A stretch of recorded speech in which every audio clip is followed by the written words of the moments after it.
All right, we're going to get started. So if the candidates can come up front, grab a seat. Go ahead and grab a seat up here. Great candidates for state treasurer.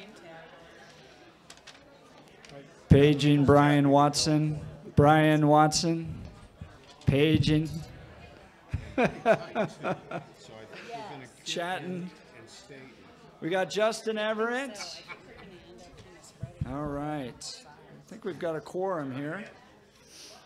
All right, feel free to grab a seat. Wonderful turnout tonight. You all are so brave coming out in this Arctic weather for the Colorado State Treasurer Candidate Forum. So go ahead and grab a seat and we'll get started here. All right, welcome. Hello, friends. My name is Jeff Hunt. I am the Vice President of Public Policy here at Colorado Christian University, and I manage our think tank, the Centennial Institute. Welcome to our Distinguished Lecture Series. This is our monthly lecture series featuring the brightest minds on a variety of different issues. This evening, we are excited to welcome Republican and Democrat candidates for Colorado State Treasurer. Can we give them a round of applause? We're grateful to have them. Thank you. You know, it is a strategic objective of Colorado Christian University to support free markets and limited government. And we are excited to hear from our candidates today on how they plan to lead the office of Colorado State Treasurer.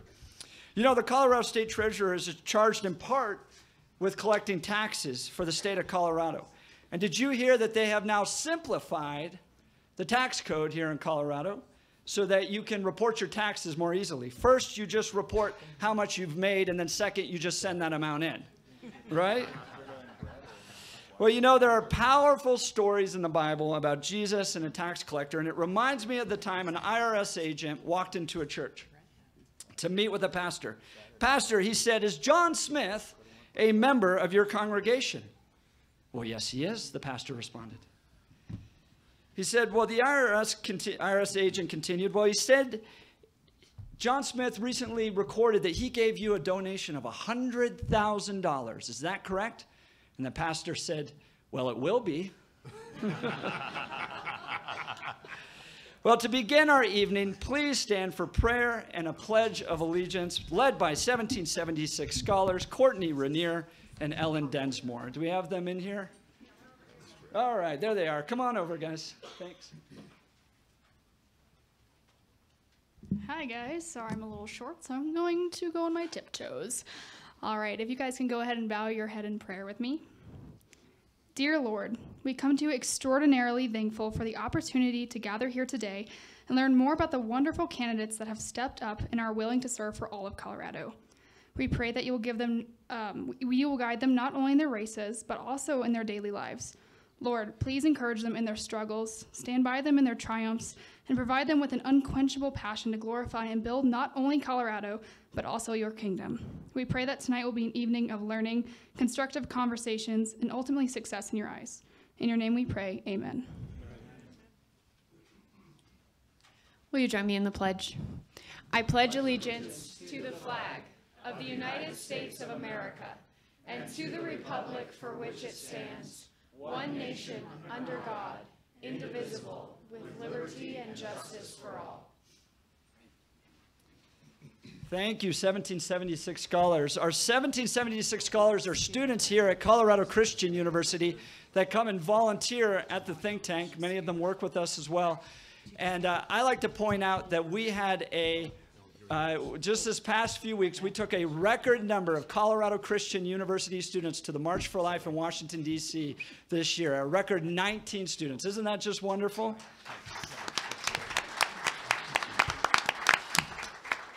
Well, our friends at Ballotpedia have a good overview of what the state treasurer's responsibilities are, and I'm going to read them here for you so you understand a little bit more about the daily roles and responsibilities of the Colorado State Treasurer. The treasurer is the state's cash management officer and heads the Department of Treasury, which accounts for and manages the Colorado government's money. The Treasury receives all revenues in the form of taxes, fees, and other payments, disperses money based on warrants or checks, and manages the state's investments funds. As in many states, the Colorado State Treasurer also manages the state's unclaimed property fund. To give you a sense of the different divisions the state treasurer oversees, I'm going to list them out here for you now. The Colorado State Treasurer manages the accounting division, the investments division, the cash management division, the Great Colorado Payback, School Board Intercept Program, Charter School Intercept and Moral Obligation Program, the Interest-Free School Loan Program, the Senior and Veteran Property Taxes Program, and the CHAFA Loan Program, which provides loans to small businesses, farms, and ranches within Colorado. Tonight, we will hear from 8 candidates. We have joining us Colorado businessman Bernard Douthat right here.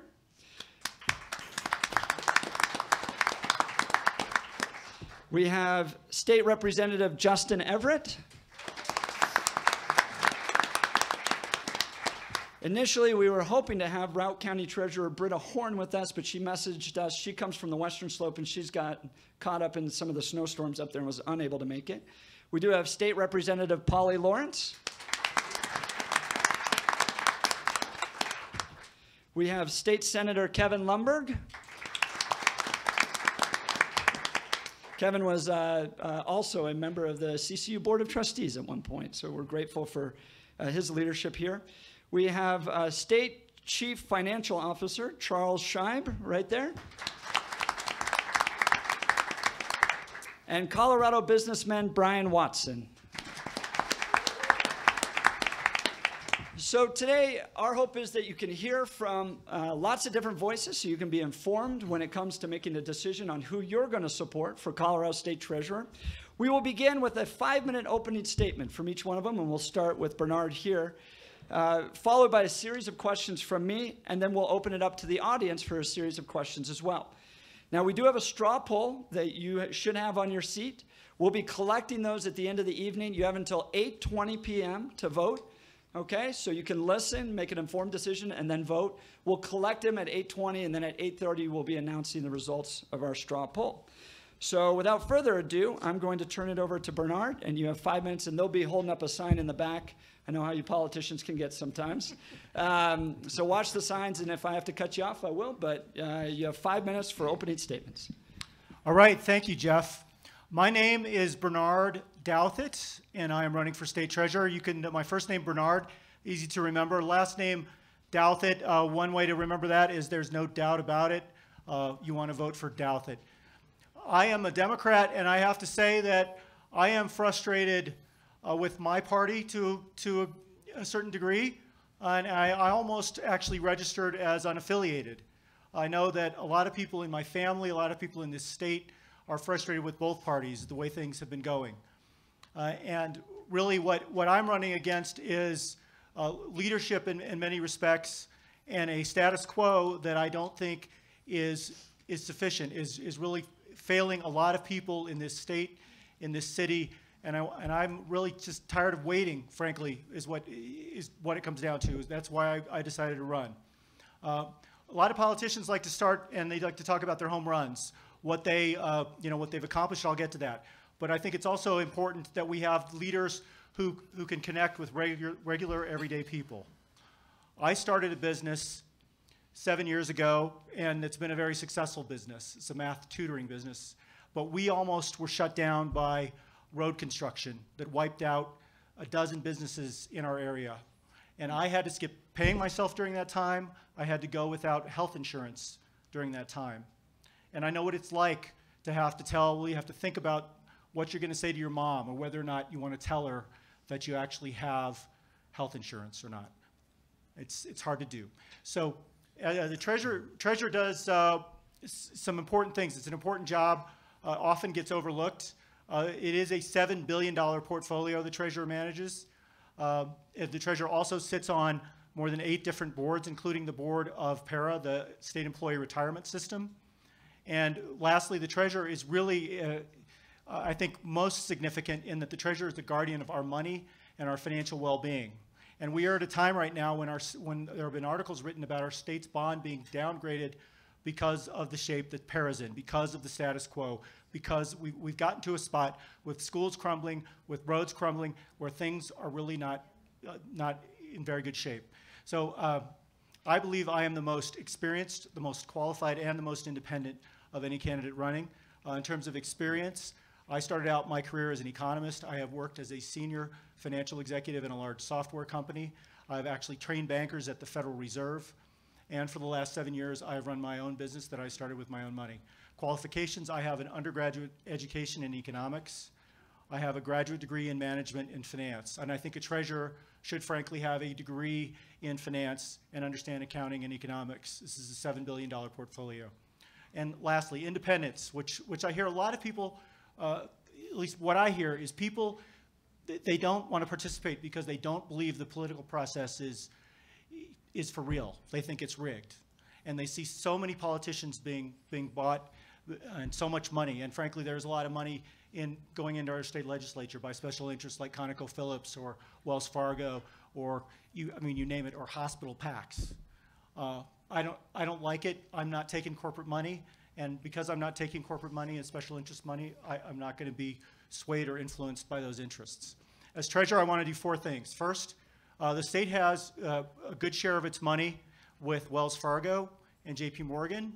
I want to see us move our money out of those banks. We should not have our money in a bank that has been sanctioned by the Federal Reserve. And nobody that I know of spoke up about the fact that Wells Fargo has behaved very badly. They've defrauded consumers. California went ahead and suspended them from issuing debt. But the status quo we seem to have in Colorado is just to let it go and let it pass. A bank that is defrauding consumers. Secondly, I want to find a long-term fix for PERA. My mom is in PERA. I've got 2 other family members in PERA. But again, it's another issue where it was fully funded 17 years ago. It was in decent shape. And now it's $32 billion in the hole. It's not a good trajectory. I believe we need a finance and economics person, a treasurer with that kind of background on the board to turn it around. I think we actually need to restructure the board. And Republicans have introduced a bill to do that, and I support it.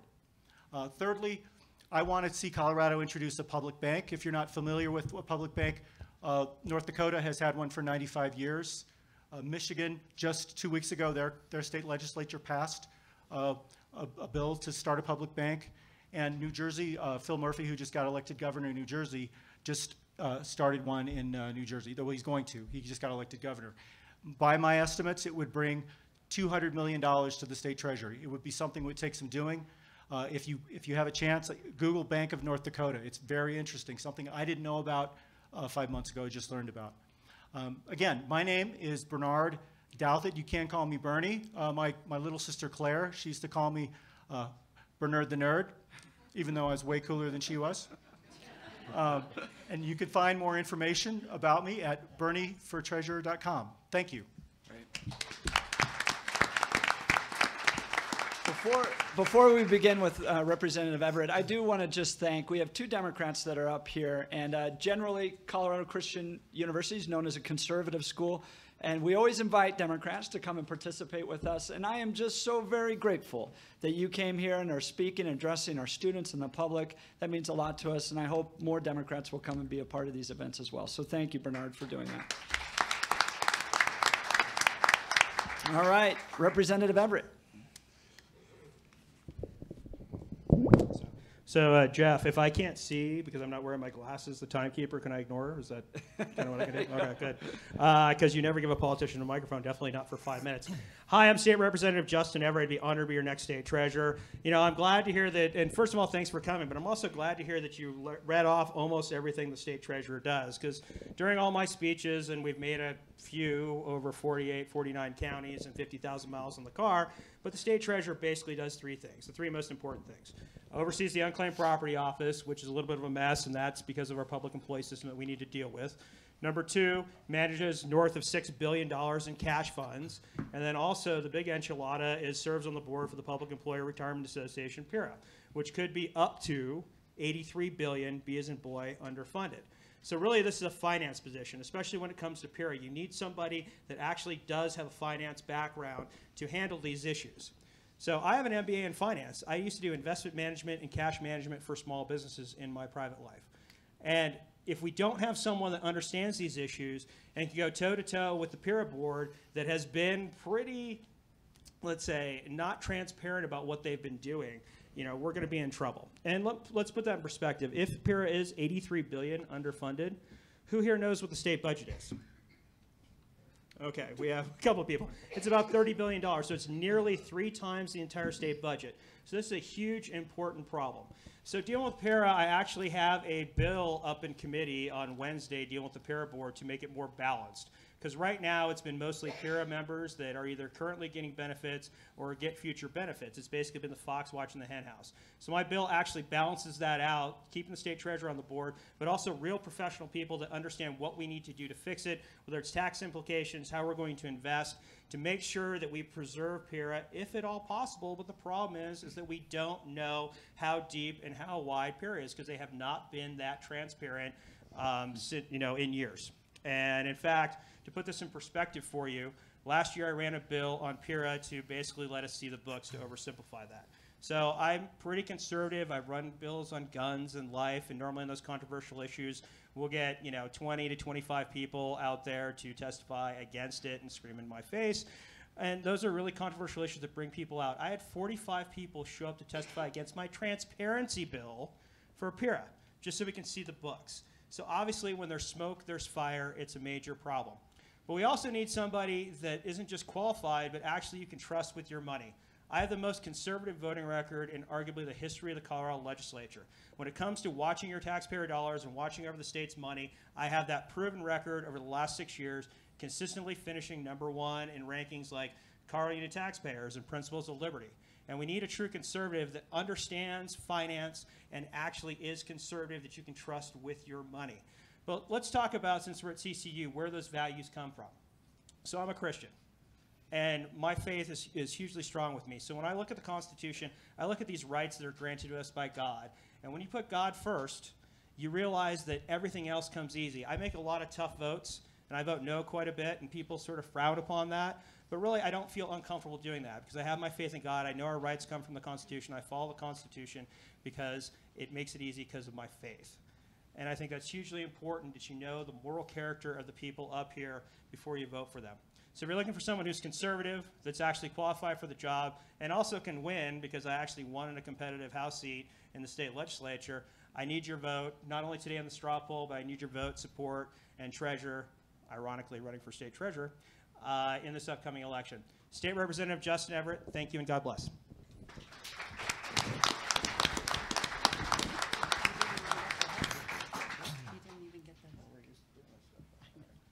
All right. Representative Lawrence. Thank you, Jeff.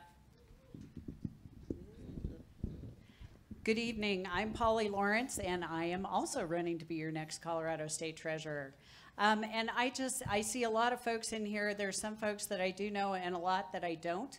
So let me just give you a little bit of background on myself.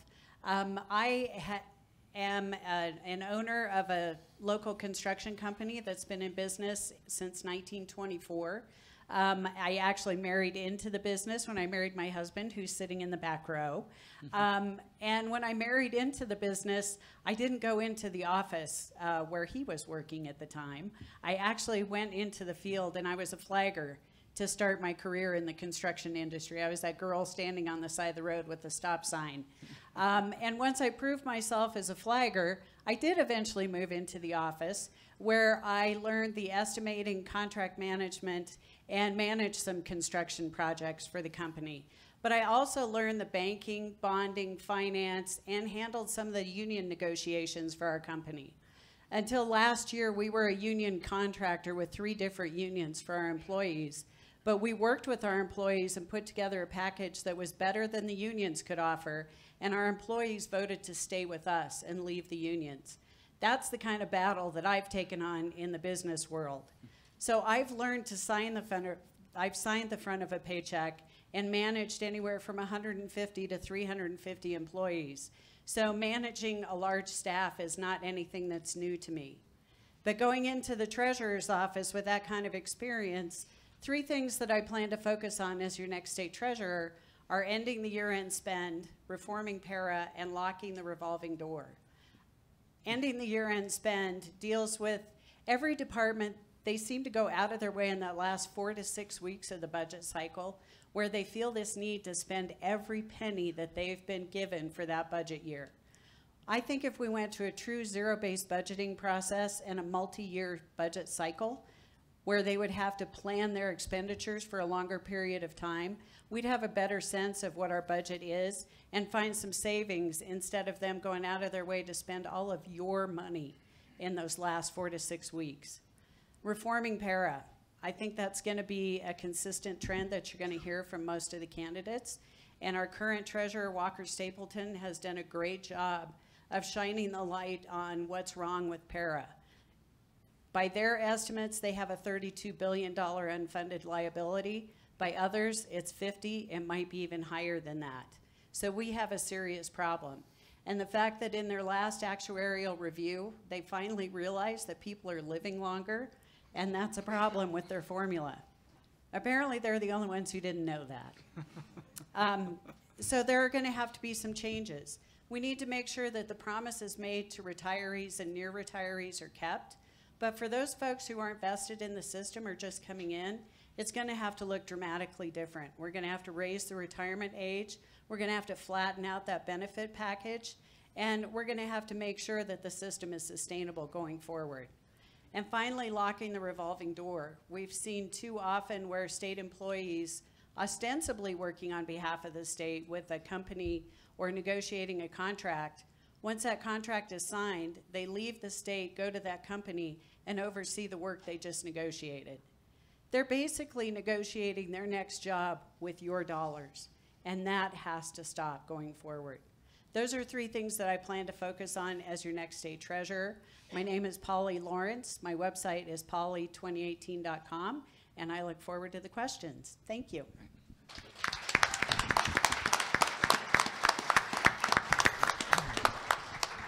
Senator Lundberg. Thank you, Jeff. I appreciate the opportunity that you afford all of us here. Let me start with this. Give you my name. It's kevinlundberg.com. Now, I add that because I encourage you to go to my website and check out. I've been given 5 minutes to present myself, which is much more generous than we've seen in any other forum we've been in. But it's just a fraction of who I am. And I encourage you to check out the websites for everyone or whatever form of information they have for them, because this is an important area that we need to focus in on. Oftentimes the lower ticket statewide offices are kind of glossed over. We want to know who's running for governor, which is vitally important, and put the right person in place. But every statewide elected official, I believe, has a significant responsibility to, number 1, do their job, but number 2, provide that leadership that is so important for the state of Colorado. Now, a little bit about myself. I'm a 3rd-generation Coloradoan. Grew up in the state, am a small businessman.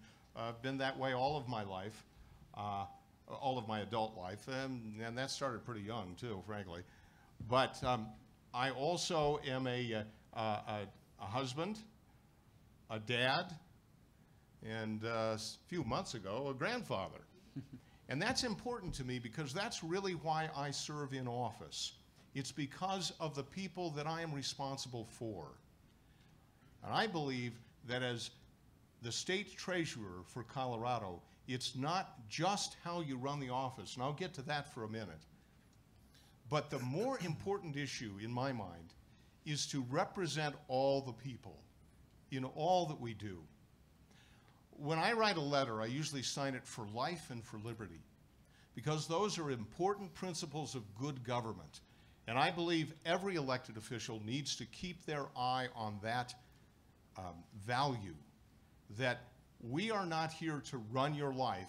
We are here to do the necessary business of government. And most importantly, you go back to the Declaration of Independence. It says that governments are established among men to secure our God-given rights. That's what every office is all about. Now, when it comes to the treasurer, I often hold up my wallet and say, I'm here to protect your wallet. And what does that mean? That means ensuring the financial integrity for the state of Colorado. That is such an important component to running a good government, is making sure that everything is in order. And if you look around the country, sometimes that isn't always the case.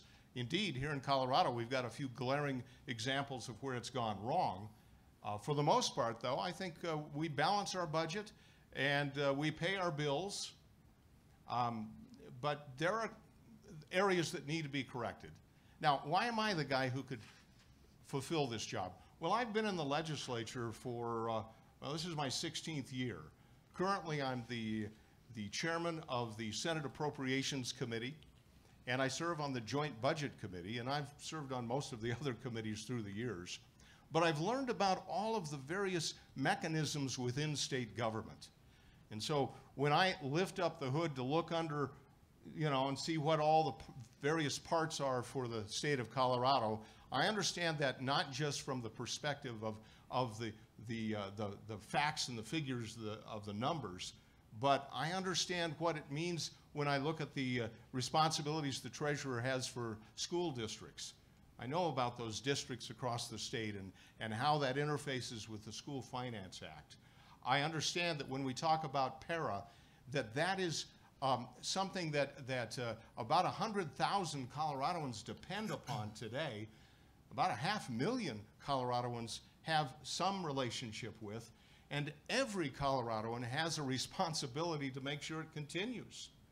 Those are important values and principles that I want to bring to the state treasurer's office and provide that leadership, to be that watchman on the wall, to do what is necessary to ensure that this office really does serve we the people for life and for liberty. Thank you very much. Don't forget my name, kevinlundberg.com.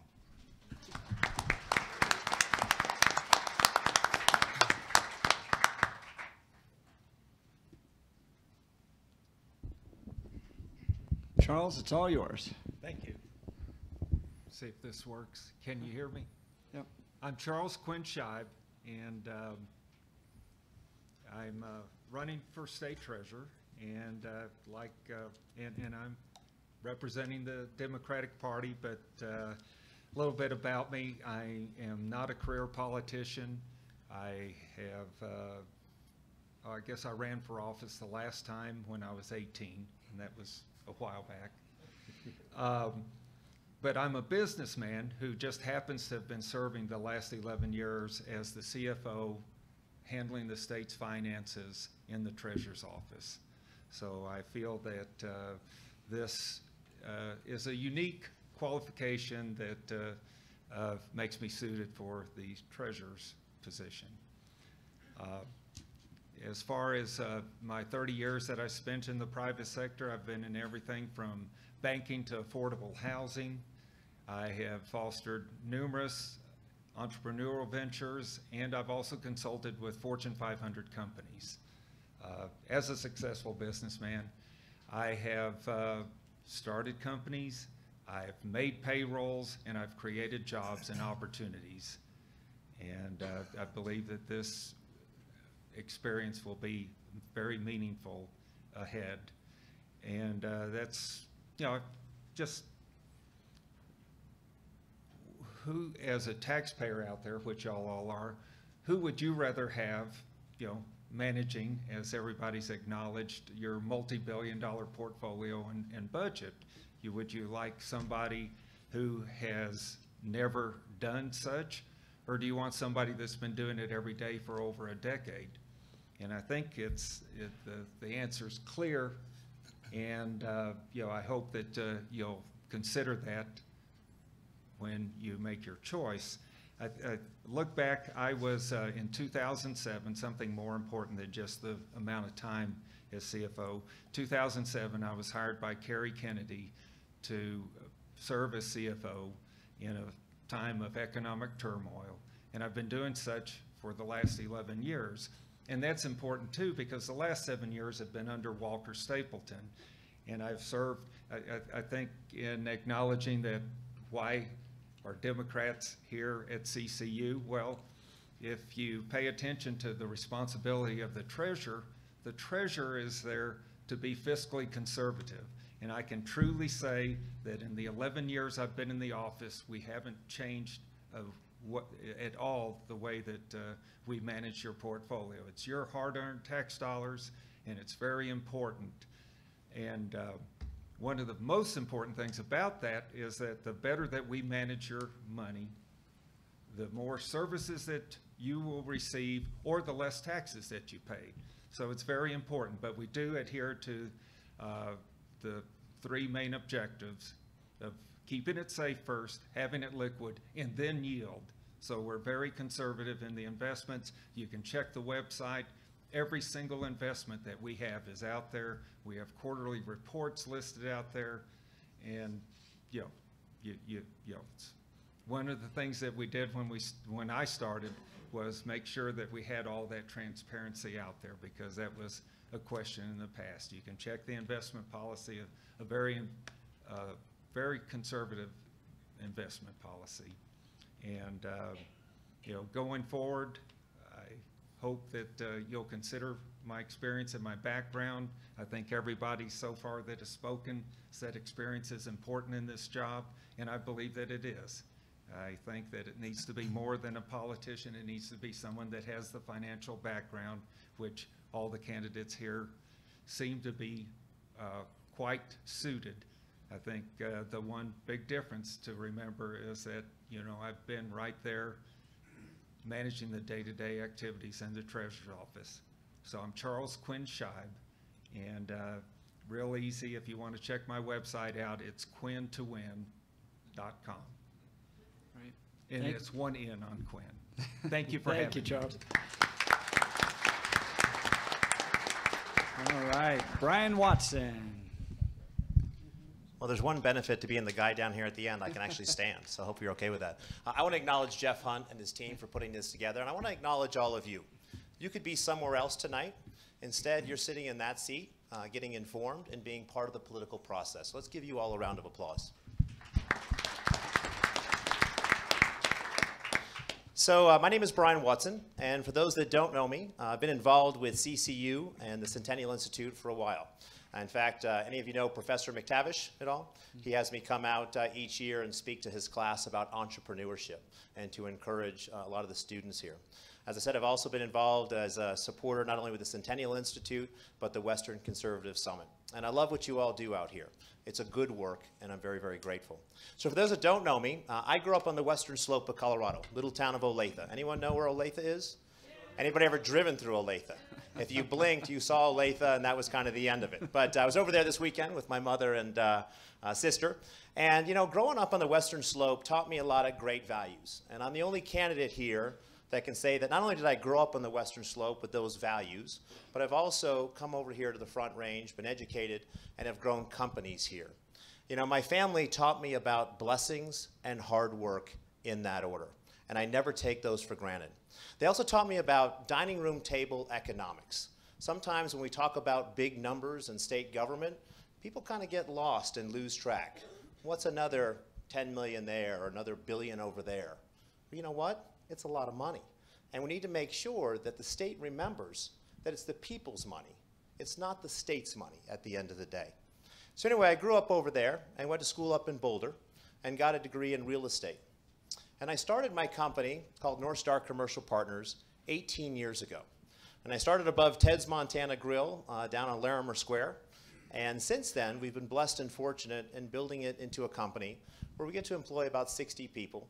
And now we own assets in 16 states throughout America. Why do I tell you that? Well, my first job at CU, I didn't come from a family of money. I remember about blessings and hard work. My first job at CU was shoveling horse stalls. I had to put myself through college. And I was very, very grateful that I had that experience. And now we own a portfolio that's worth about $1 billion or so, approaching about $1 billion around the country.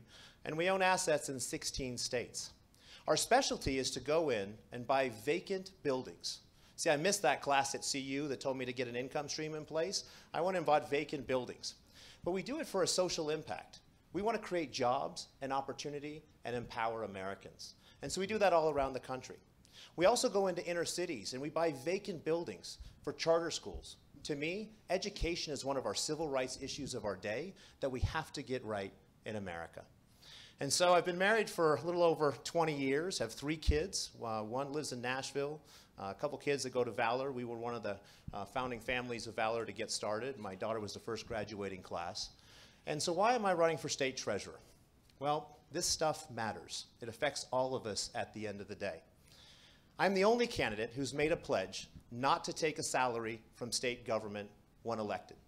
The reason is I want to do my part to try to save each of you as much money as I possibly can and to reduce the cost of government. I also believe that my experience and investment expertise, and not only being an entrepreneur, but hiring people and building a company over 18 years, can add a lot of value to the state treasurer's office. You know, we hear things about PERA and $32 billion here. Well, you know what? Right now, the economy is extremely frothy in certain areas, places like New York and San Francisco. And if you're sitting across the table from that 3-piece suit and you have no financial understanding or acumen, you can get this state in a whole lot of trouble. And that $32 billion unfunded liability with PERA could turn to $40 billion, $50 billion. What I'm really good at is every single day looking for great investment opportunities. I'm also the only candidate who's been in a fiduciary responsibility by having investors invest in each one of my deals and buying those real estate deals around the country. I would be truly honored to serve you. I don't want to be a politician. See, politicians care about their own skin and the next election. I want to be a statesman who's willing to make the tough decisions to try to move our state forward on a different level. Thank you so much. Ryan, go ahead and stay standing if you want. I'm going to ask the first question to you, and we'll work our way back this way. All right, first question. Has Walker Stapleton done a good job as a state treasurer? If so, what did he do right? If not, what needs to change? Yeah, I think Walker Stapleton has done a good job. I think 2 of the main things that he's done, I love the great Colorado Give Back program with unclaimed property. Those assets are the people's, they're not the state's, and return it to them. The other thing that I think he's done a good job is he's fought the fight. By the way, I feel like a singer here with this whole thing. And I forgot to mention you have 1 minute to answer. Okay, Everyone has 1 the minute other thing to he's answer. done a really good job on is with regards to bringing light into PERA and trying to fight the good fight to have PERA be more accountable and share their information. Right. That was a little quicker than 1 minute. Yeah. Well, I didn't know. I felt like I want to be quick. Now, Charles, I think the state treasurer is your boss, right? Yes. So has the state treasurer done a good job? Yes. That was easy. What are you going to keep going that he's done a good job doing, or what needs to change? Well, I mean, clearly we need to come up with a solution for PERA. That's imperative. In the 11 years I've worked in the office, I've developed a rapport with the rating agencies, but it's very important because we've got put on negative outlook by S&P, and we've got to come up with a solution, and we've got to come up with a solution. Hopefully this session, I'm not avoiding, because I wouldn't be in office yet, but we definitely need to cure PERA. Right. I mean, otherwise we might be schools, infrastructure, everything may be in jeopardy. Right. Senator Lundberg. That's a great question, Jeff, which puts everybody on the edge too. But I would say, as far as the highest marks I would give to Treasurer Stapleton is that he has been that watchman on the wall when it comes to PERA. I know the first year that he was elected, he went on the warpath and said, we've got a problem, we've got to fix that. Now, he wasn't the first treasurer who really I heard that from. It was Mark Hillman when he served in that position briefly. Same message, and out of that did come some changes back in 2010. We did do some modifications to PERA, but let me develop that just slightly, and that is it's not the treasurer's ability to actually fix PERA. It's the General Assembly's responsibility to set the policies in place, and then the PERA board, he's one of 15 voting members, so he can be there on the front row, and he's done a good job there. And if I had more than a minute, I'd talk to you about the unclaimed property tax and how we need to cure some problems there. Thank you. Great. A teaser there. So. Representative Lawrence. Thank you, Jeff. Well, I'm going to echo the fact that Walker has done a great job shining a light on PERA. But I think one of the other things that he's done, which is really beneficial for the state, is he looked at all the different departments that had bonding capability. And when they were issuing those bonds, they weren't always following federal guidelines on reporting and managing the system. And he brought all of that in-house. So that's now under the Treasurer's office to make sure that every department that has bonding authority in state government is now meeting the requirements of federal regulations. I think that's a huge impact that Walker's had on the Treasurer's office. Yeah, I think Walker Stapleton's done a great job, and first and foremost because he's been bold. Normally when you run for state treasurer, you're going to be the state treasurer, you're looking for higher office, so you sort of take a mulligan on taking a bold position. I mean, I can go anywhere in the state of Colorado in 50,000 miles, I can say PERA, and the whole crowd will know what I'm talking about without having to explain it, because Walker's done a great job. And if you really look at solving the problems for PERA, because Walker's educated everybody in solving the problems, is that it's going to be a lot of heavy lifting and a lot of hurt.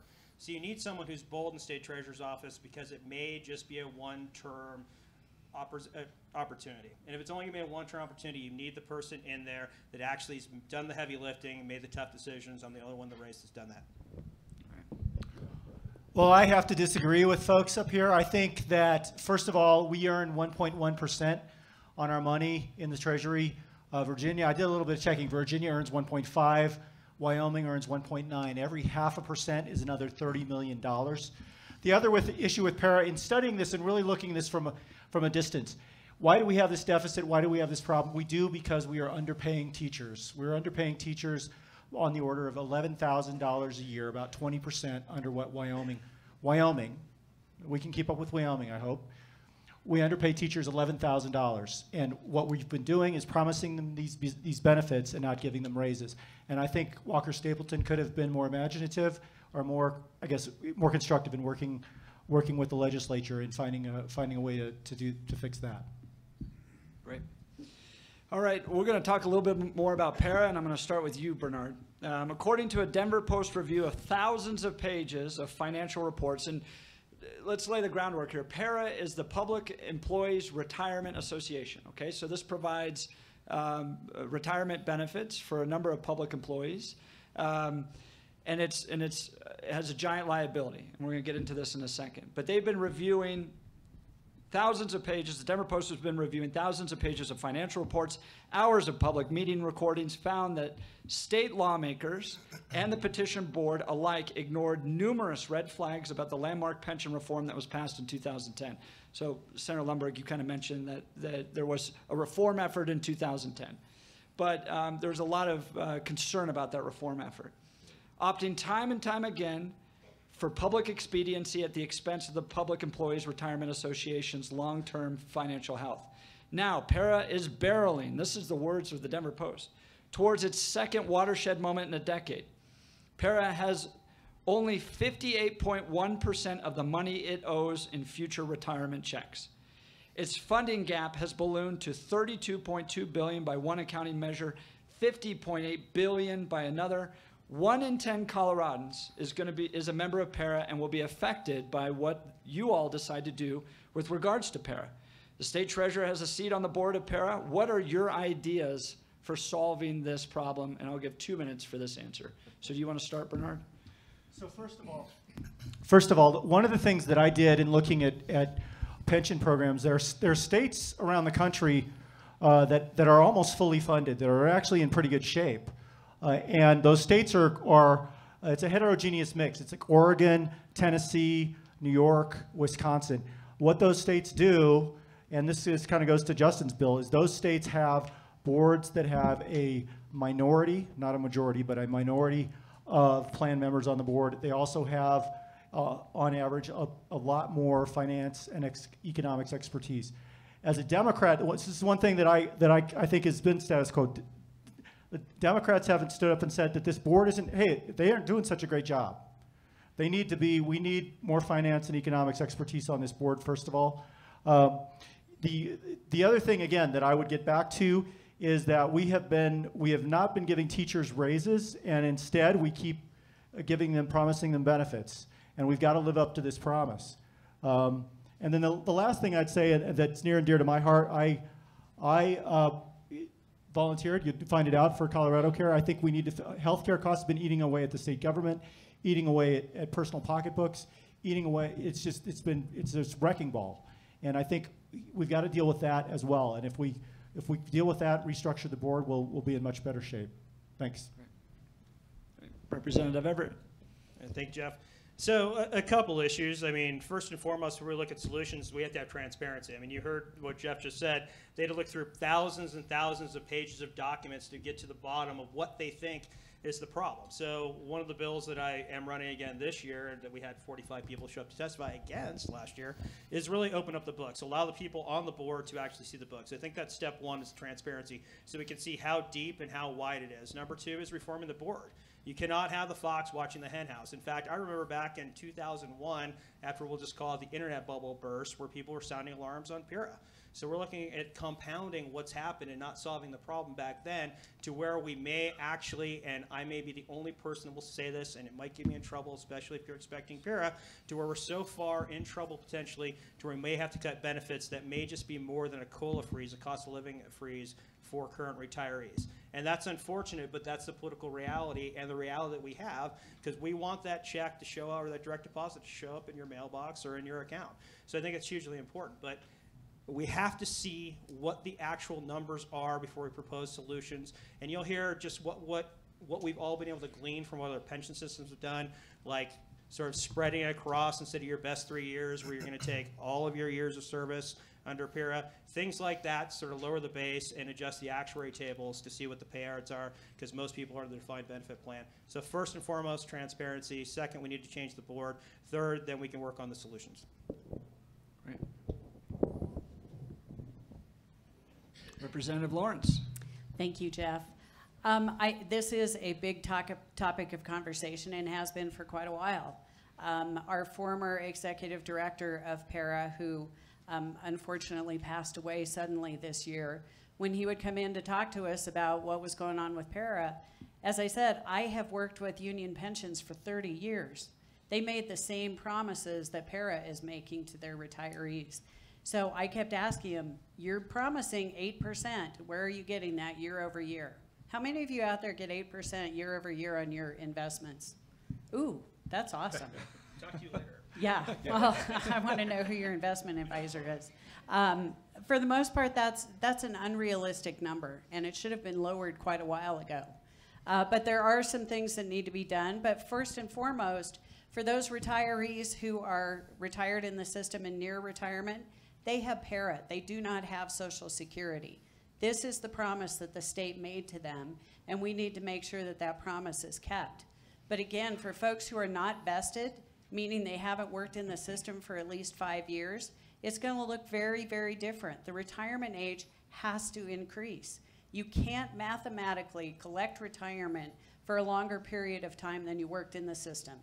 And that benefit package that right now is based on your top 3 years, that has to go out to at least your top 10 years and maybe your entire career to make it realistic. There's a lot of different things that can change in that, but if the state is going to continue to promise a retirement system, we need to make the changes to make sure that promise can be kept going forward. Great. Thank you. Senator Lundberg. Thank you, Jeff. Boy, so many things come through my mind on this particular issue. It is a big job for the treasurer to keep an eye on this, and being a board member, you know, he's got a front row seat on this. But let me reiterate what I'd said earlier, and that is that it's up to the state legislature to set the policies at the right level. So I believe the treasurer needs to work with the legislature to find these solutions, and you're hearing the solutions. It amounts to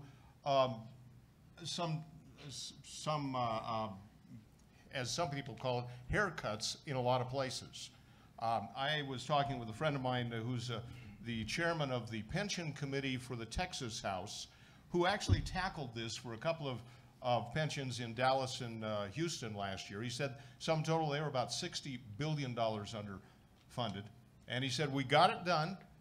It was the toughest thing I ever did in the legislature, and there were only a few death threats, but we got it done. Well, It's a tough job. It's going to take leadership that insists on getting the job done. And it's not unique to Colorado. I was on the phone with Jonathan Williams. He's the chief economist for the American Legislative Exchange Council just this afternoon, discussing this very point of how do we fix PERA. He wanted to know how we were doing in Colorado. And I told him, well, I think we're headed the right way. I'm not sure we're going to get there this year. And I know that the state treasurer, whoever they are, is going to have a big job ahead of them still. And again, you're going to hear all of the solutions here because it's, in a sense, it's simple math, but in another sense, it's really a political question. Who can exert the leadership necessary to actually get us across the finish line? Great. Thank you. Charles? Thank you. Yeah, I think obviously the first thing that we need to do is balance the board and get a better mix so that, so we can work on solutions. Because yes, while it's the legislature's responsibility, we need a board that's going to respond to the changes that are necessary. And in thinking about that, and we go back and look at 2010 and what went wrong there, because there's a disagreement whether they didn't do the right thing or did. Well, the main problem in 2010 is that one, they said, here's what we need, okay, we'll phase it in, and then there was no mechanism to adjust on an annual basis. So here we are 2018 in more serious trouble than we were in 2010. So I think definitely whatever solution comes up has to be something that can be ongoing. It has to be so that this is what we need today, and there's no phase-in. I mean, if you need that today, that's what needs to be today, and that's why I think one of the words that they used was it needs to be shared responsibility. Rather than everybody pointing their fingers at, well, it's their fault, their fault, their fault. I mean, we all have to come up with a solution. It doesn't really matter whose fault it is. Thank you. Great. Mr. Watson. Well, first of all, I would say that this is not a partisan issue. It shouldn't be a partisan issue. This is a people issue. My sister's a school teacher up in Erie, and she's working hard every single day, and she's depending on this. And it's not only 600,000 people that are affected by this. It's a whole lot more. You see, each one of these people who are getting this retirement are living in small towns and communities all throughout our state. And they're spending money at the grocery store, at the movie theater, and it has a ripple effect. So it's not just these 600,000, it's an entire state. I recently was with Americans for Prosperity, and the estimate is throughout our country that these different retirement programs are unfunded between $1 to $6 trillion with a T. Yes, we're at 32 billion, but this is a problem around our country. And I really believe Colorado can be the solution for it. I think it starts with positive leadership. Yes, the treasurer is one person on this board and one voice. But everything I've been doing throughout my career is about building bridges and tearing down barriers among people. The people on the other side of that table on that board, they have kids. They know someone who's depending on this retirement. First and foremost, build a relationship with them. Listen to their ideas and figure out how collectively we can get the ball across the finish line. Secondarily, I would say it's about transparency and education. Sadly, most of the people on the PERA board are not financial experts. These are not the people that you would go and trust your personal retirement with. They're well-intended people, but they're not necessarily financial experts. And so I think having somebody on that board that can help to educate them and explain that process. Personally, for me, I don't do investments without a double-digit return. Now, granted, that's not for the state of Colorado. First and foremost, you need to be a good steward and be conservative with the people's funds.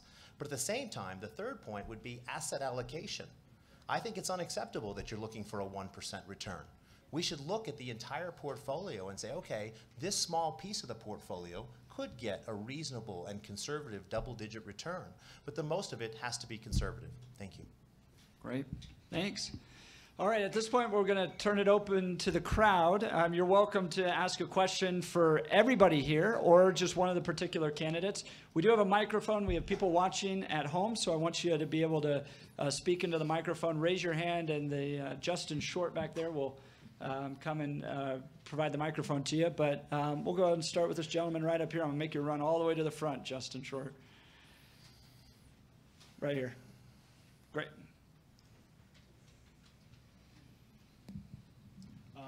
Go ahead and stand up, too. Can I ask one question to two people? Sure. Okay. Bernard, you on Facebook, you talk about being the most progressive candidate, and tonight you talked about being most independent and aligning yourself with the most, well, arguably most conservative person in the legislature. He's known as Never It because he votes no a lot. Where exactly do you align? And then for Mr. Brian Watson, you talked about double-digit returns. You know that means double-digit risk. Are you willing to risk Coloradans' investments? Great. Start with Bernard. Great questions. Thank you. So to answer your first question about aligning with Justin, good ideas can come from anywhere. Good ideas can come from Republicans, right? Right? We think so. Right? And I really believe I am a fiscal conservative. I want to save money. I want to save everybody money. But I know that then the research I did, and the one thing I'll fault Walker with, he didn't do the research. I looked at other states and those pension programs that are performing well, and those states that have pension programs that perform well have a minority of plan members on their board, and they have much more finance and economics expertise. It's kind of like shocker, huh? You know, more finance and economics expertise. So I am a progressive. I do believe, I'll say it, I believe in universal health care. I believe health care is a human right. I do. I think it's a very complex issue. I know that that it's incredibly complex. The financing of it's complex, but I think, and we're not going to get anywhere as a state with one governor or one party trying to find a fix for things. It's going to be a team effort, and we're going to have a treasurer that's going to look to ideas on both sides to solve problems. Thank you. Great. Thank you. So second question for me? Yes. So I appreciate you being here, but I respectfully disagree with your statement that double-digit returns mean double-digit risk.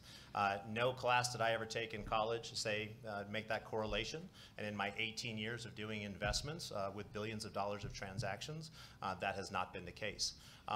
There are good returns out there, but again, the first and foremost for the state's assets is to be a good steward and be conservative of the funds. That is one of the primary roles. You're not going to Vegas with this money. At the same time, in proper asset allocation, and I'd be happy to sit down after and speak about this with you, you want to take a certain percentage of your portfolio and look for some double-digit returns within conservative means and bounds. Good IRR, ROI, et cetera, and you can achieve it. Whereas the mass of your portfolio is in very safe investments. And some are liquid, some are not so liquid. It's about proper asset allocation. So again, I respectfully disagree with your thesis, and I'd be happy to have that conversation over a cup of coffee with you. Great. Next questions. Anyone from this side? Justin, to this young man in the black and yellow shirt.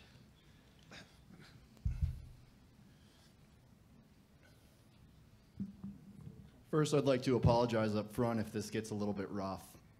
The concept of bonds being a conservative investment at a 1% return is laughable, I think, at this point. Even saying that it's a $1 trillion deficit, you're at least 7 digits short.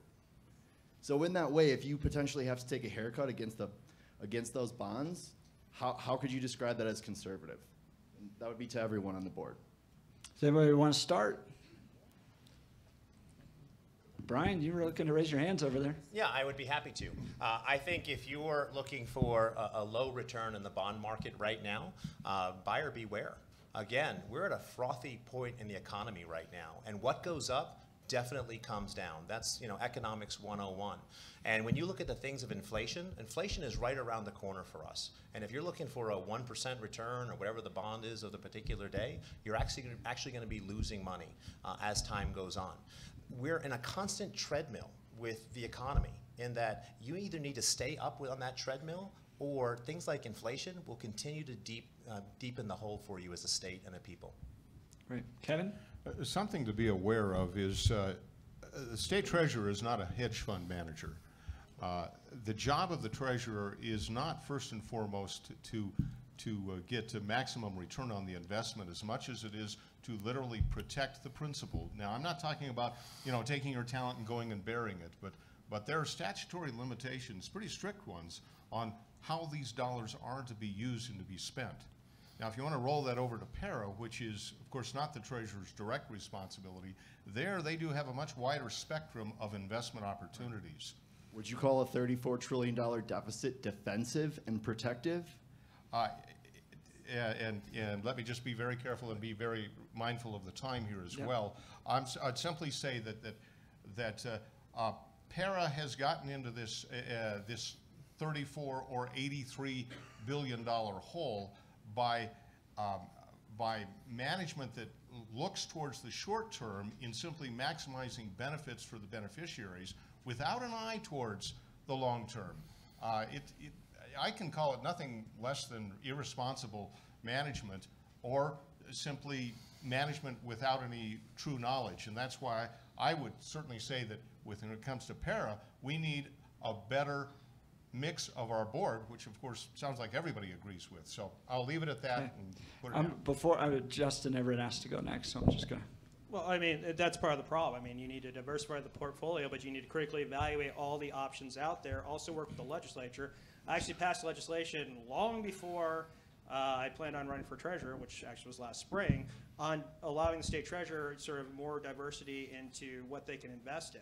So I think you need to critically evaluate every instrument out there to see what kind of high return we can get, especially if we're looking at it as Jeff said, at 58% funded at this point. In fact, one of the Denver Post articles called PERA, one of the board members, who's a Hickenlooper appointee, called PERA a Ponzi scheme. A Ponzi scheme where it's money in, money out. So we're looking at a huge challenge coming up, and we need somebody with that finance background understands we need to diversify that portfolio, we need to get a better return, but we also need to minimize risk. But we have to really dig ourselves a hole, and that's why I brought up that it's going to have to be a cut to benefits at this point, because you know the cash flow that's going out of PERA, I mean that's investments that we're losing out on now because they're not being invested in the market. Can I respond to that really quickly, because I think it's going to touch on what Bernard's about to say as well. You mentioned all of the securities that are potentially available.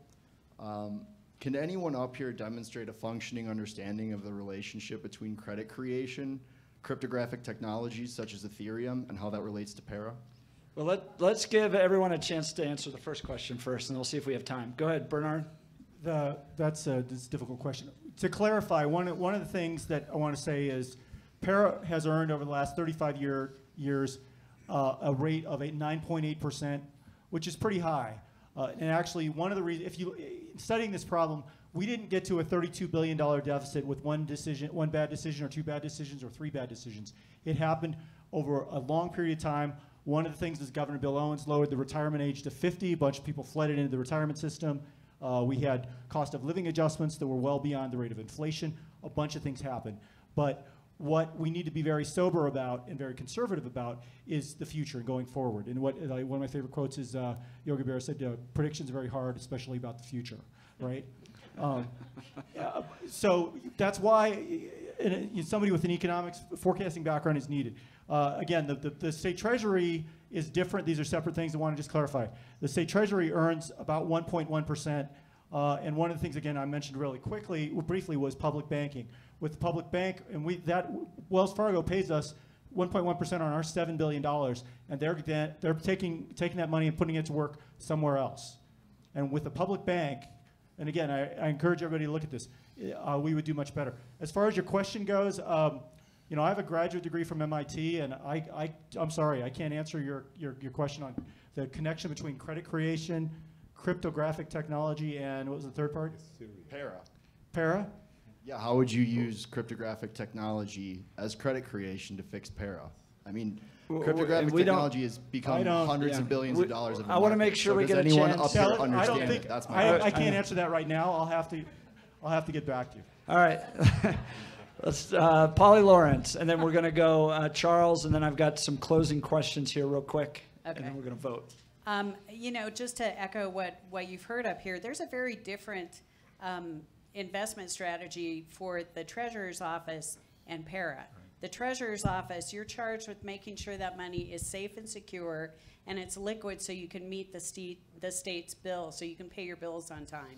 So a rate of return is not the priority for the Treasurer's Office. It's making sure that your tax dollars are safe. For PERA, one of the problems that they've had is they've overpromised. They promised an 8% return year over year when that was an unrealistic return.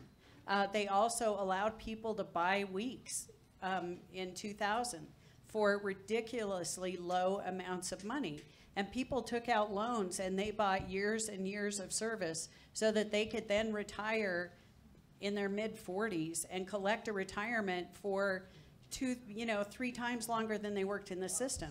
I mean, those are problems that we had, and we're not allowing people to buy weeks for those reduced rates anymore. But those are some of the problems that we had, and the PERA retirement investment strategy is very different. They are looking for rates of return, and they have a broader mix of assets where some of it is a little bit riskier, than not a lot of it, because they don't want to take a chance on losing another 26% like they did with the last downturn. But they are getting a better rate of return. I think this year it's going to be in double digits, but that's still not going to make up for the hole that we have right now. So there is a dramatic difference between Treasurer's cash management and PERA's management. Great. Charles, last one. Well, it's going to be hard to add much to that, but yeah, there is a very distinctive difference. The state treasurer is only investing money that's already been spoken for. It's the tax dollars that all of y'all have paid in throughout the year, and we have to have that ready when it's time to pay your bills throughout that year. And so, of course, we're very conservative and also statutorily bound to be that way. Whereas PERA, I mean, there's more than, in PERA's case, the money coming in, forget about the earning. I mean, the money coming in wasn't sufficient, based upon the assumptions of what they thought they'd earn. But I mean, if you're not getting the contributions from, either side, whether it's from the employer or the employee, I mean, it doesn't matter, you're not going to be, even Brian's not going to be able to make enough money to cover if you're only contributing 50% of what you should. So, I mean, that's the fallacy there. Great. We got everyone to answer those questions? Everyone did? We didn't miss anyone? Okay, I'm going to ask a series of questions. I just want you to raise your hand if you agree. We're going to do 1-minute closing statements, and then we're going to vote. So we're coming down to the very end here. Do you agree that we need to raise the retirement age for PERA? Is that everybody? Raise them high. We can't see. All right. We need to raise the retirement age. Do we need to reform the PERA board? Everybody agrees with that. Do we need more transparency in the PERA process? Everybody agrees with that. Do we need to provide a benefits cost by freezing wages or freezing cost of living? Yep, there's a time you have to do it. Maybe. Four there? I don't know. I mean, you could specify. Just wondering if you feel that way. Do we need to address these double-digit returns that they're claiming to have? Do we need to lower their expectations on the returns? 2? Okay, great. Let's do 1-minute closings here. Mr. Watson, we'll start with you. Absolutely. So one unique thing that I would ask you to look at for my candidacy is not taking a salary from the state treasurer's office. Treasurer Stapleton has said that he's expressed concern that there's certain politicians who may have a dog in the hunt, being that they're looking to maybe line their own pockets or whatever it might be. I want to be completely unbiased, and I want to serve you, because at the end of the day, these assets are yours. I want to take all of my business experience and philanthropy and everything and bring it to the state treasurer's office and to represent you every single day and to work extremely hard. I'd like you to learn more at brianwatson.vote, and I truly appreciate your time. Thank you. Great. Okay. Charles? Want to thank everybody for sticking it out and listening to all of us, and at least I'm always encouraged by informed voters, and so I very much appreciate you all being here. Just remember that in addition to all the qualifications that I think everybody up here has, business degrees, finance degrees, I think that 11 years actually running the operations is very significant, and experience does matter. And go to Quinn to win. And I'm Charles Quinn Shive. Thank you. Thank you. Thank you for the time that you've given to this important issue, and I hope you'll look deeper into it. I've told you before, my website's kevinlundberg.com. Please check that out. But bear this in mind when looking at this position. What we're looking for is someone who will be that full-time leader in the Treasurer's office, not just leader of the Treasurer's office, which is important, but leader for the state of Colorado. Life and liberty. Those are the values that I believe government needs to keep the eye on. I've said that before. I say it in closing comments, that my intention as state treasurer is to be that watchman on the wall, to look after your wallet by looking after the financial integrity of the state, but to go beyond that and to see how it does affect each and every one of us in our homes, in our communities, as we interact as a state. KevinLundberg.com. Thank you very much. Well, I want to thank everybody for coming out on such a cold evening. I think winter finally arrived in Colorado. I think you have some great choices up here. And one of the differences that I bring is that I've helped run a company that's been in business since 1924. I've signed the front of a paycheck. I've taken on labor unions, and I won those battles. So I'm not afraid to take on big battles and make sure that I'm watching out for the tax dollars for everyone in Colorado.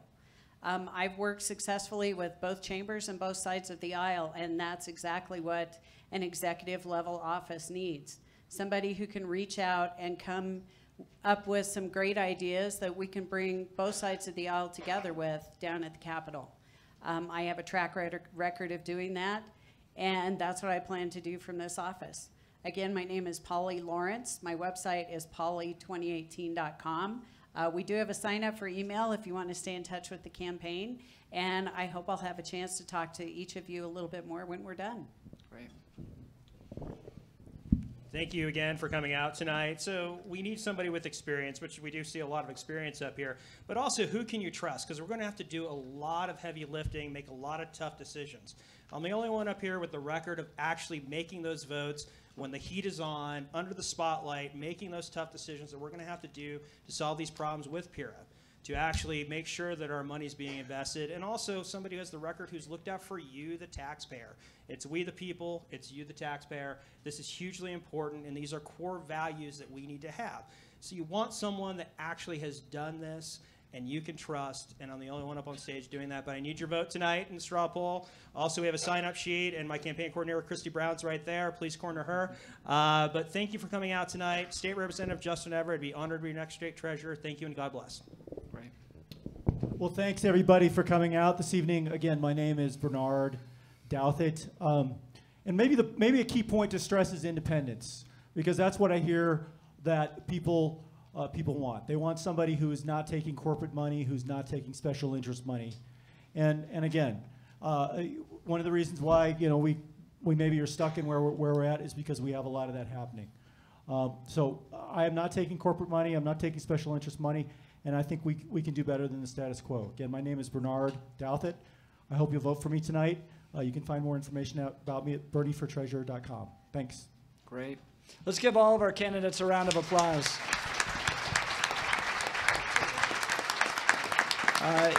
It's not easy to run for office. You're often out late nights like tonight. You're away from your family. You're putting your business on hold to seek public service. And I really appreciate the fact that they're seeking to earn our votes here, and that means a lot to us. We're going to collect the straw polls now, so you have the last few seconds to vote here. We'll be passing the hat like at church. So put it in. Please only vote once. Remember, you're at Colorado Christian University. No multiple voting here. So vote once. What they're going to go do is then tabulate and collect those votes. And we're going to release those those vote numbers here in just a few minutes. So go ahead and pass those in. A few announcements as we're waiting for these to be passed. like I said, this is a monthly lecture series, so we tend to do this every month. I believe our next one's March 12th. Stacy, is that right? March 12th. We're going to hear from Dr. Robert Kaufman, who is the conservative scholar in residence at the University of Colorado. They actually created a one professorship conservative at the University of Colorado Boulder. He's going to speak on March 12th here. 2 cheers for Trump's provisional foreign policy. So he's going to talk about Donald Trump's foreign policy and his perspective on that. That'll be March 12th. But before that, for the first time in history, CPAC has never done a live broadcast anywhere else. They might do a little C-SPAN broadcast, but they've never done a live broadcast to another location where we will also broadcast back speeches to the main stage of CPAC. CPAC is the largest gathering of conservatives in the world. It's in Washington, D.C. It's been around for 30 plus years. Their very first live broadcast ever will be to Colorado Christian University on February 23rd, and we'll be broadcasting back to CPAC. Michelle Malkin and a few other speakers. We're doing this in partnership with KNUS. So if you want to come be a part of it, start 7 a.m. here at CCU. We're going to be in the event center. We're going to have breakfast and lunch. We're going to watch CPAC. We're going to broadcast back to CPAC. It's going to be a lot of fun. So that'll be February 23rd. And then February 27th, the president of Colorado Christian University will be hosting the author of The Sacred Fire on the Faith of George Washington. So that'll be right back here, I think, in this room on February 27th, so just a few days later. So you can see we have a lot of events coming up. Also, once we're done here, we've allowed the candidates to table out there. So if you found someone you really liked and you connected with them, you like what they're saying, you want to support them, they need volunteers. And volunteers are really the beating heart of any campaign. They're the ones who are out there talking to their friends. They're knocking on doors. They're talking on social media. They're so absolutely valuable to the success of any campaign.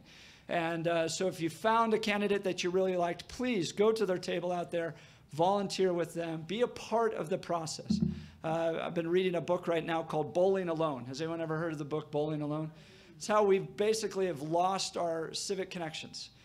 People aren't joining political parties as much as they used to. They're not joining churches. They're not joining volunteer leagues. They're not even joining bowling leagues anymore.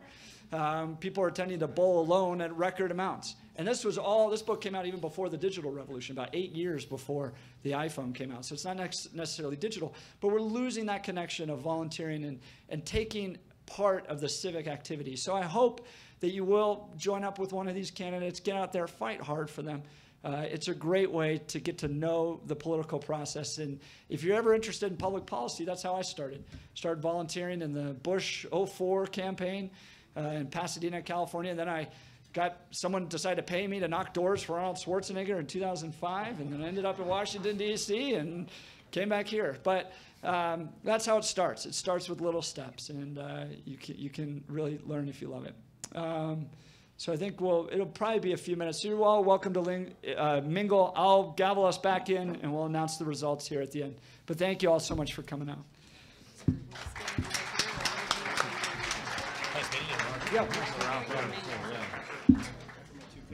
Yeah, leave it back so we can get out of here. Yeah. Just a little. Well, that was